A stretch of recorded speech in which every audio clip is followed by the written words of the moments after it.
If those countries are attacked by Iran because of their association with the United States, will the United States defend them? Well, that's exactly why they're there. That's a great point, actually. Do you know why we have bases in Bahrain and Qatar and UAE and all these places? All of those bases are there because those countries are afraid that Iran will attack them.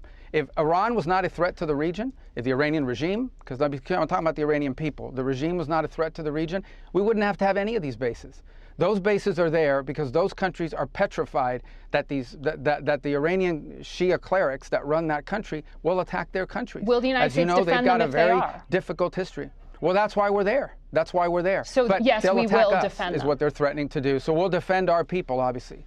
We'll defend our people. Well, they'll attack our bases, and those are our bases, and we're going to defend our personnel, and we're prepared to do that. But we'll do more than just defend. We'll impose costs on Iran if they attack American personnel, whether they do it directly or whether they do it through some of these proxies that they try to hide behind, and that includes the Houthis. Yeah. So another proxy of theirs. So, but let's hope they don't choose that route. Let's all hope that they actually decide, okay, let's go negotiate, because we want a diplomatic and peaceful solution. We have achieved our objectives. We're ready to negotiate this in a peaceful, diplomatic way. We've been prepared to do that for days. They are the ones that played games, as they have done for 40 years, as they have done to multiple presidents. They tried to play games with President Trump, and they see what happens. This is not a game-playing president. When he says he's going to do something, he will do it.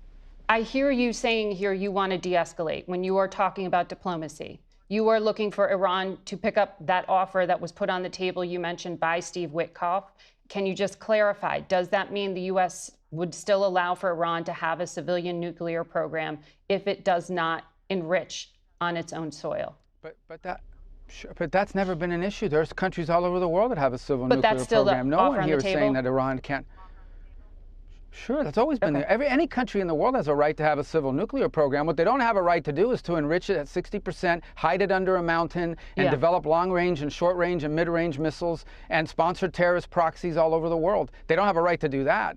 And that's what they've been doing, and no one's dealt with it, and it's continued to linger. And they've played games with multiple presidents and multiple countries around the world, and they've gotten away with it for 40-something years. This is very simple. The president wants to resolve this diplomatically and peacefully. He gave them a chance to do that. They delayed. They had all these kind of delay tactics. They wouldn't even meet with us directly. We had to go through third countries. This is very simple. Let's meet directly. Let's work on agreements that are good for Iran, good for the Iranian people in particular, good for the safety and security of the world and the United States. That's always been our preference. That continues to be our preference. But they're the ones that were playing games with us. And these are the consequences. We had to achieve those objectives. We had 3 objectives yesterday: Fordow, Natanz, and Esfahan. We conducted a brilliant military operation under the command of President Trump, and obviously great credit to Secretary Hegseth and General Kurilla and General Kane and all the airmen and the phenomenal people in the U.S. military. No other military in the world could have done this. No, we've achieved those objectives. What happens next is up to the regime. Okay, the regime wants peace. We're ready for peace. They want to do something else. They're incredibly vulnerable. They can't even protect their own airspace. Well, clearly they could not.